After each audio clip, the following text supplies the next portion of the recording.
Okay, so this topic has always ran rampant in the Kingdom Hearts community, but it exactly ran rampant after Kingdom Hearts 3 came out because of the secret ending. Does Disney own Kingdom Hearts, and are they breaking away from Disney due to the Dark Seeker Saga ending? And here, let's make this video a little bit shorter. Yes, this is a real question, by the way, and to answer, no, they are not. They couldn't break away, and they couldn't really do that because yes, Disney owns Kingdom Hearts. I don't see why this is such a hard question and why this is being asked. But the characters, except for the Final Fantasy characters in the world and just few characters, those are owned by Square. But Disney owns original characters like Sora, Riku, Aqua, Roxas, pretty much anyone that isn't a Disney like anthropomorphic animal or from a Disney movie, but isn't a Final Fantasy character. Just because you look anime don't mean it. And yet, everybody's favorite character, Yozora, is also owned by Disney. But I bet you're asking, but Phantom versus 13, and that is what Yozora is based off of. But random guy in the comment section, one question: didn't those characters become Noctis, Prompto, and Ignis in those trailers? Yeah, and Yozora, last time I checked, is Yozora. He's not named Noctis, even though they do have the same namesake because both mean nice guy and all that, but that's a whole nother can of beans.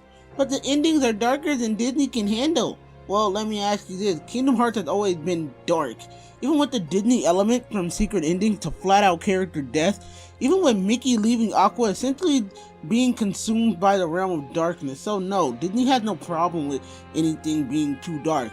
But they own two other intellectual properties that are pretty dark, being Marvel and Star Wars. But if you want me to talk about that, go follow me on Twitter. And those get extremely dark, like horribly. But Phantom, what about copyright? To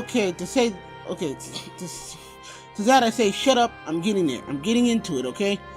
You know how at the top of every cage logo it had Disney and Square right at the top?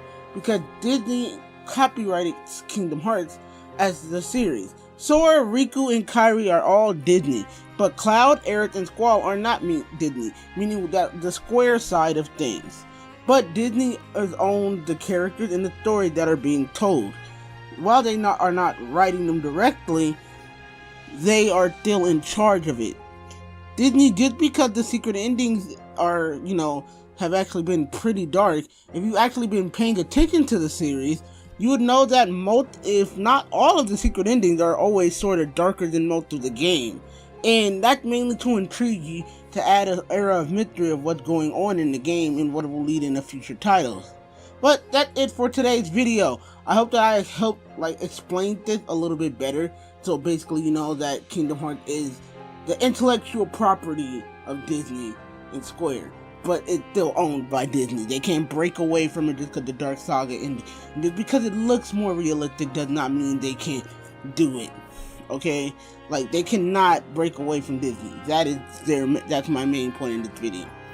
But if I helped you out, subscribe and like the video. I have an Avengers video coming up later, but probably not until next week. And I am working on other stuff, so don't worry, the channel isn't dead. Don't forget to follow me on Twitch for weekly streams. We stream Thursday, Friday, Saturday. And on Twitter for updates and other stuff. So see you guys next time. Peace.